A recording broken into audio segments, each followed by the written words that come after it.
National award पासून अगदी कालच मिळालेला प्रभात पुरस्कार, या सगळ्या पुरस्कारांमध्ये गाजलेला अनुमती हा चित्रपट रिलीज होतोय आणि या निमित्ताने या सगळ्या चित्रपटाची टीम आपल्या बरोबर आहे। गजेंद्र सर, सुरुवात तुमच्यापासून करते। अनुमती अनेक प्रकारची आपण पाहतो, पण ही अनुमती काहीशी अवघड आहे, त्याबद्दल जाणून घ्यायला आवडेल सगळ्यात आधी। मी जे चित्र डोळ्यासमोर आलं ते सांगतो की एक माणूस एका हॉस्पिटलच्या कॉरिडॉरमध्ये एका रूमच्या बाहेर बसलाय, त्याची बायको आतमध्ये आहे, ती मरणासन्न आहे आणि या माणसाचं अख्खं आयुष्य त्याला दिसतं की इतकं आनंदी हॅपी लाईफ काढलेलं आणि ती हात सोडून चालली। आता मी पुढे आयुष्याचा अर्थ बदलून जातो। त्याची तगमग होती, धडपड होती तिला वाचवण्यासाठी आणि आता मी काय करू असं त्याचा सुरू होतं आणि त्या काय करू हा प्रश्न त्याला फिरवत नेतो। कुणाकडे जाऊ, मुलाकडे जाऊ, सुनेकडे जाऊ, जावयाकडे जाऊ, मुलीकडे जाऊ, मित्राकडे जाऊ, काय करू, हिला कसं वाचवू आणि काय, त्या सगळ्या धडपडीतून तगमगीतून तो माणूस जे काय त्याला सहजीवनाचा नव्याने अर्थ कळतो, त्याला नव्याने आयुष्य समजतं, नव्याने माणसं समजतात, परिस्थिती समजते आणि एक टोटल माझा भवताल माझ्यासमोर उभा राहतो। ही सिच्युएशन होती आणि त्याला एक अनुमती द्यायची आहे। अशा प्रकारच्या धडपडीतून तो सगळा स्क्रीन प्ले तयार झालेला आहे। याला मी अनुमती असं नाव दिलं, तो हा सिनेमा। जसं तुम्ही म्हणालात की ही तगमग आहे, अनेक ठिकाणी आपण ही तगमग पाहत असतो। हॉस्पिटल्समधनं तर असे अनेक लोक असतात की ज्यांच्या आयुष्यात हे घडत असतं। संकल्पना कुठून आली ही? संकल्पना पुन्हा हेच आहे की ती भवताल शोध हे घडत असतं। संकल्पना कुठून आली ही? संकल्पना पुन्हा हेच आहे की ती भवताल शोधण्याची पद्धत, रोजच्या जगण्याचं वास्तव समोर असतं आणि कुठेतरी काहीतरी कसा क्लू सापडतो की अरे या इथे मला हे सापडलं आणि त्याच्या भोवती सिनेमा जो काय फिरत जातो। ही संकल्पना मला माझ्या रोजच्या भवतालातून सापडलेली, जी सर्वसामान्य माणसाची गोष्ट आहे, माझ्या आसपासच्या लोकांची गोष्ट आहे। ही कुणाची, कुठल्याही मुलाची, त्याच्या वडिलांची, आईची, मैत्रिणीची, बहिणीची, भावाची अशी गोष्ट तयार झाली, एका कुटुंबाची गोष्ट आहे।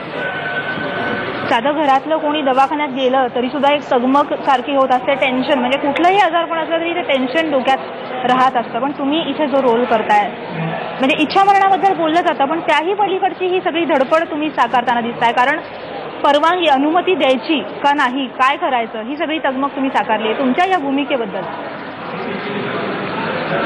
नाही, इच्छा मरणाचा इथे काही नाही संबंध बरं का।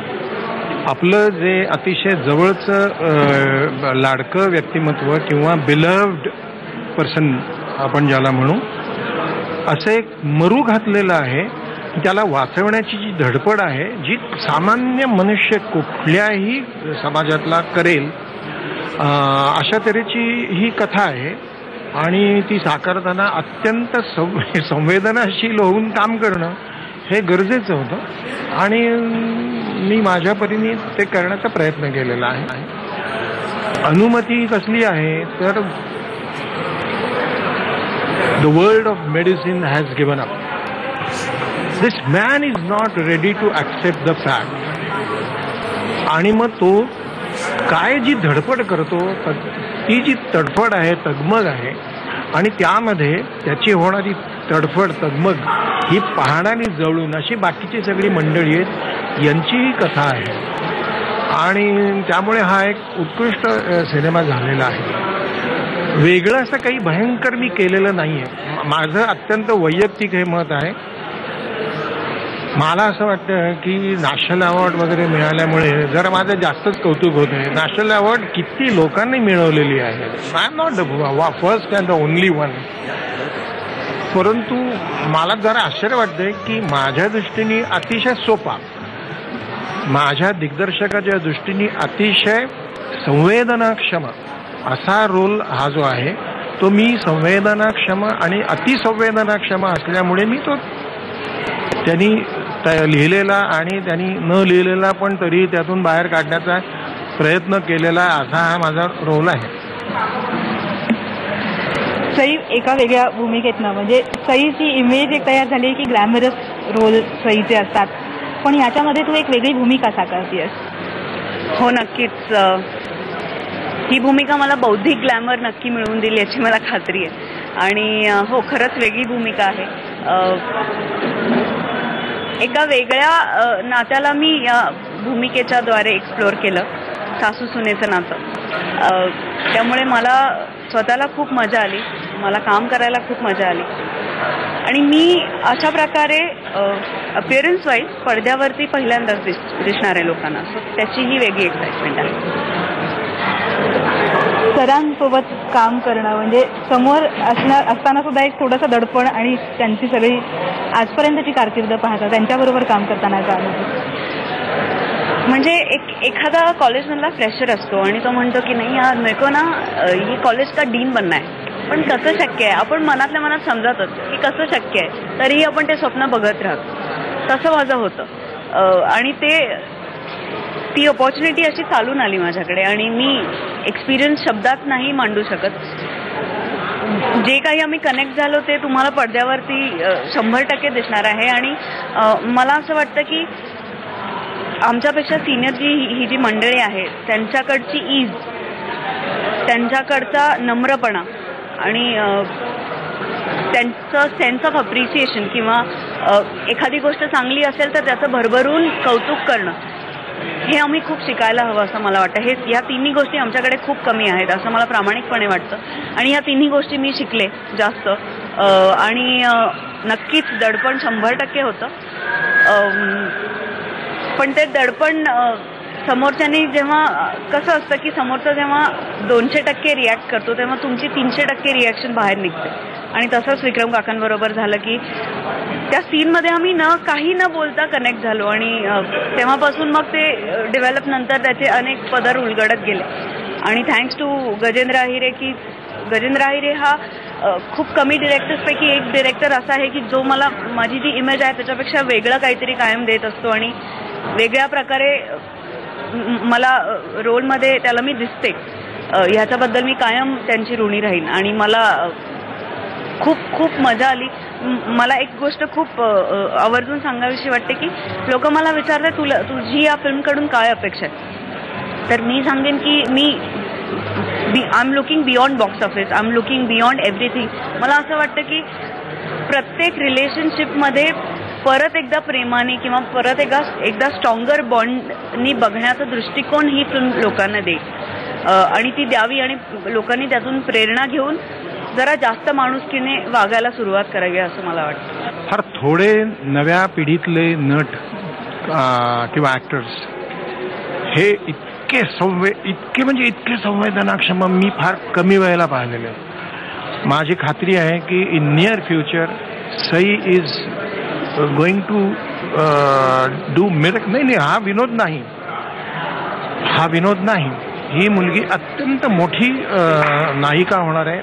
ती ग्लॅमरस होईल की नाही हे मला माहीत नाही, पण ती बुद्धिवादी कलावती 101% होईल हे मला अनुमती करत असताना तिच्याबरोबरचे जे माझे 2-3 सीन्स आहेत त्याच्यामध्ये आय कॉन्टॅक्टनी ॲक्टर्सना कळतं की कोण काय कसं देते ते.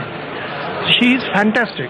सईबद्दल तुम्ही बोललात तर यामध्ये तुम्ही नीना कुलकर्णींबरोबरही काम केलं आहे, ज्या तुमच्या अनेक वर्षांपासून सहकलावंत आहेत आणि त्याचबरोबर सुबोध भावे सुद्धा, म्हणजे वेगवेगळ्या पिढीतले लोक यामध्ये होते. You see, it's a game of give and take. It's a game of eye contact. It's a game of reacting and acting, not acting only. तर सुबोध, सई, नीना, रीमा, अरुण नलावडे, अभ्यंकर, आनंद अभ्यंकर, जेवढे आहेत नाहीत तेवढे सगळे, या सगळ्यांनी आपापलं काम इतकं समजून केलं आणि त्याला यांनी हा गाईड होता इतकं सुरेख झालेलं आहे की म्हणूनच माझं जे काही यश आहे याच्यामध्ये ह्या सगळ्यांचा फार मोठा वाटा आहे असं मी अत्यंत अभिमानाने सांगतो की yes, I work with a wonderful team of actors. त्यामुळे ही सगळी जी नव्या पिढीची फौज आहे ही माझ्याकरता एक आनंद यात्रा होती.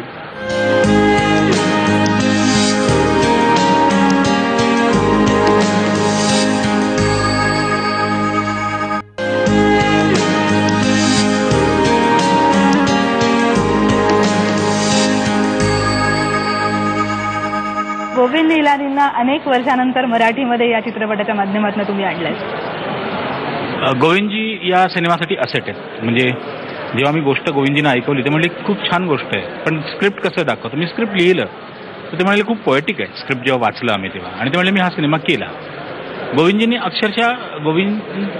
त्या सिनेमामध्ये ज्या पद्धतीचं काम केलं आहे, म्हणजे मला असं वाटलं की मी एका खूप मोठ्या माणसावर काम करतो याची मला जाणीव होती, पण मला त्याचं दडपण नव्हतं. पण त्याचं एक्सपोजर, त्या सिनेमाची ट्रीटमेंट, त्याचं लाइटिंग, ह्या सगळ्या गोष्टी बघितल्या तर तो सिनेमा जो आहे तोच सिनेमा गोविंदजींनी तो प्रेझेंट केला. सो गोविंदजीबरोबर काम करताना म्हणजे एकीकडे विक्रमजी होते, एकीकडे गोविंदजी होते. त्यांचा आयुष्यभराचा अनुभव माझ्या चित्रपटाला लागला.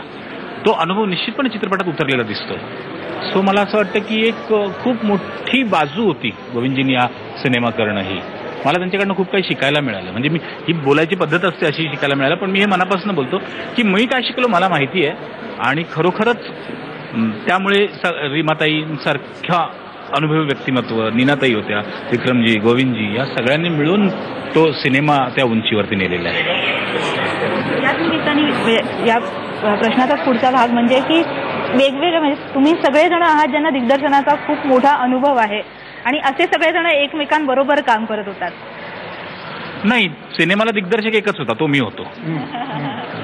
हा, जरी गोविंदजी डिरेक्टर असले, विक्रमजी डिरेक्टर असले, सुबोध डिरेक्टर, इतकी सगळी लोक असली तरी प्रत्येकाने आपापलं काम केलं आणि चोख काम केलं. त्याच्यामुळे ते सगळं सोपं झालं. सिनेमा काय पद्धतीने ड्राईव्ह होणार आहे हे मात्र माझ्याच हातात होतं आणि त्या सगळ्यांनी कॅप्टनचं ऐकावं या अशा पद्धतीने मला सपोर्ट केला, सहकार्य केलं. नव्हते तसे, प्रत्येकाला आतूनच असं वाटलं. ही डिड नॉट से की मी सांगतो तसं करा. नो. हा, आमच्या चर्चा व्हायच्या, आम्ही विचारायचो प्रश्न, त्याच्यावर त्याची उत्तर असायची, त्याचं रिझनिंग असायचं. तुला याच्यावरून एक विनोदी सगळं सांगत बसत नाही, परंतु असेही सिनेमे मी केलेले आहेत आयुष्यामध्ये की जिथे बोर्ड ऑफ डिरेक्टर्स होते, अचानक ॲक्ट्रेस पण डिरेक्टर होतात आणि मग सुरच लागते, मी सांगतो तसा शॉट घे आणि त्याची वाट लागते. तर असे अनेक चित्रपट माझ्या वाट्याला आलेले आहेत. मी त्यावेळेला अशा वेळेला मी गपचूप बसतो, काय होतं ते बघतो. माझं काम आलं की माझं काम जेवढं आहे ते माझं स्कूल न सोडता मी करतो, दॅट्स ऑल. पण मी असं खरंच पाहिलेलं आहे की actors they become those who are stars, they become the director, they tell the director तू जरा मी सांगतो तसं कर, आणि ते हट्ट करतात. ह्याच्यामध्ये नटेपण आहे.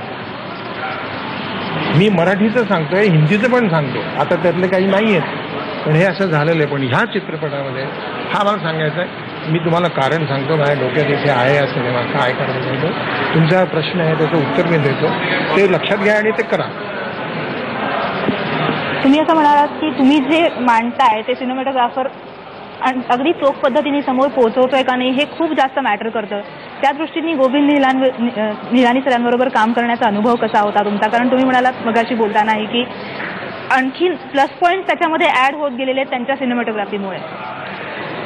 तुला तर हे माहीत नसलेली एक गोष्ट सांगतो. मी गेली 40 वर्ष स्टील फोटोग्राफी करणार आहे आणि मुंबई, पुणे या ठिकाणचे जे नामांकित फोटोग्राफर आहेत त्यांनीही मी काढलेली पिक्चर्स ॲप्रिशिएट केलेली आहेत. एकाने असं म्हटलेलं आहे की विक्रमजी, तुम्ही जेव्हा 10 फोटोग्राफ शूट करता स्टील फोटोग्राफी तर त्यातली 6 ही एक्झिबिशनला हँग होतील इतक्या योग्यतेची असतात.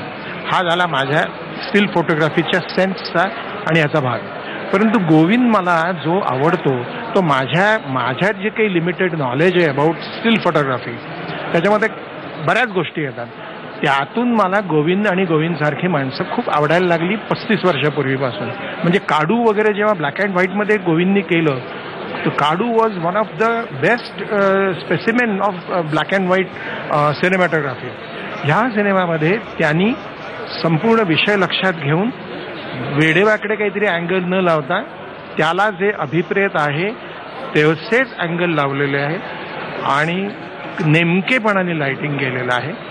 आता मला जेव्हा हे लक्षात येतं की मी सिनेमॅटोग्राफर नाही पण मी स्टील फोटोग्राफर आहे आणि 40 वर्षाचा माझा अनुभव आहे, जगभर फोटोग्राफी केलेला मी मानत आहे. तर बॅकग्राऊंड फोरग्राऊंडची रिलेशनशिप काय आहे, फ्रेमिंग काय आहे, कलर कॉम्बिनेशन करता काय करायला पाहिजे, काय लाइटिंग केलं पाहिजे, हे गोविंद निहलानी सारख्या मोठ्या माणसाकडून शिकत राहावं आणि अनुमती करताना अनेक वेळेला मी त्याला हे ॲप्रिशिएट करत राहिलो की पाठीमागे निळा समुद्र, त्याचबरोबर थोडंसं कमी निळं आकाश, त्याचबरोबर निळ्या रंगाचा शर्ट घातलेला विक्रम गोखले फोरग्राऊंडला. या तिन्ही निळ्यांमध्ये डिस्टिंक्टली फरक करून काय अप्रतिम केलं होतं. तर हे फार थोड्या लोकांना जमतं, त्याच्यासाठी वेळ लागतो. लक्षात राहतात ते तुमच्या तोंडी असलेल्या कवितेच्या ओळी सुद्धा. तुला हे माहिती आहे का, मी याला ओरडलो, मी याला अधूनमधून रागवतो, मी याला म्हणलो की अरे मी इथे डबिंग करतोय माझ्या या गेलेल्या आवाजामध्ये आणि तू आता ह्याच्या पुढे कविता आणणार म्हणजे मी किती वेळ थांबायचं. तो म्हणला सर ते मला 5 मिनिटं आहे, मी तुम्हाला कविता देतोय. म्हटलं 5 मिनिटं कुठे जाणार तू, तुम्ही हे एवढा सीन डब करा असा आम्हाला म्हणला पुण्यात डॉन स्टुडिओला. मी म्हटलं ठीक आहे. आणि मी नेहमीप्रमाणे याला मनातल्या मनात भरपूर आणि एरवी देतो तशा डायरेक्ट अशा भरपूर शिव्या दिल्या. मी माझा सीन डब करत होतो, शेवटचं माझं वाक्य राहिलेलं असताना गजा खाली आला, मला म्हणलं ओळी. तो म्हटलं कुठं म्हणलंय, तो म्हणलं काही नाही, वरती गेलो गच्चीवर बसलो, लिहिल्या, तुम्हाला दिल्या. तो काय विलक्षण माणूस आहे, त्याला एवढं सुचत असतं. तो सिनेमा जेवतो, झोपतो, आंघोळ करतो, सगळं तो सिनेमात कायम सिनेमामध्ये असतो. त्यामुळे तो इतका विलक्षण गतीने काम करतो आणि हॅट्स ऑफ टू हिम. त्यांनी जे शेवटच्या ज्या काही 7-8 ओळी लिहिलेल्या आहेत त्या त्यांनी अक्षरशः 5-7 मिनिटात लिहून आणलेल्या आहेत. हॅट्स ऑफ टू हिम. एक पैलू सरांनी सांगितलाच आणि आणखीन एक पैलू तुमचं सिनेमाच्या माध्यमातून समोर येणार आहे ते म्हणजे तुम्ही म्हटलेलं गाणं. नाही, मी गाणं नाही म्हटलं, मी म्युझिक केलं या सिनेमाचं. सिनेमाची पटकथा लिहित असतानाच त्याची गाणी लिहिली गेली आणि एक साऊंड ट्रॅक डोक्यात चालू होता सिनेमाचा अख्ख्या, त्यातच ती गाणी मी चालीवरती लिहून काढली. मग त्या चाली तशाच होत्या, मग त्या चालींवरती म्युझिक केलं आणि काय झालं ते तशा पद्धतीने सहज होऊन गेलं. पडद्यावर मी दिसतो त्या गाण्यामध्ये, कारण ते लिहितानाच मला असं वाटलं की आपण करूयात, कारण त्याला जी पर्सनॅलिटी हवी होती ती पर्सनॅलिटी शक्यतो ती मॅच झाली. सो मी ते केलं.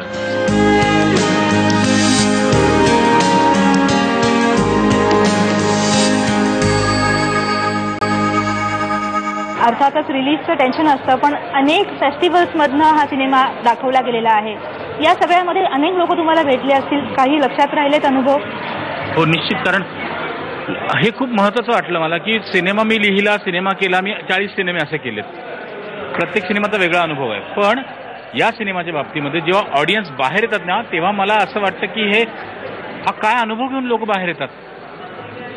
मला एक असं आठवतं की आशा फिल्म क्लबचा शो होता, एक म्हातारा बाहेर आला आणि तो भरभर बाहेर आला आणि म्हणाला की आय कॅन्ट बेअर दिस, थरथरत होता.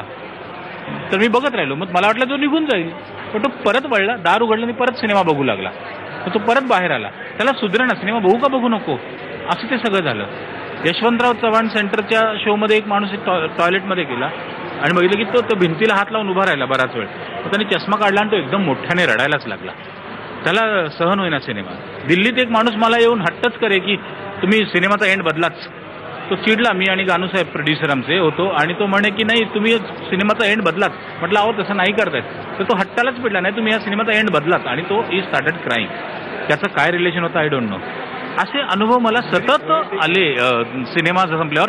आणि सिनेमा जसा मी सोसायटीत कुठेतरी सुचला, आपल्या भोवताली सुचला, तसा तो परत समाजात गेला हे मला दिसलं यातनं. कारण माझ्या एक प्रोफेसर ज्या रिटायर होणे खूप वर्ष झाली आता, तर त्या मला येऊन म्हणाल्या की माझी अनुमती कोण देणार, माझे मिस्टर आधीच गेले. मला कळे ना काही. मग त्यांनी मला ते दाखवलं, ते म्हणले की मी माझी अनुमती लिहून ठेवली आहे.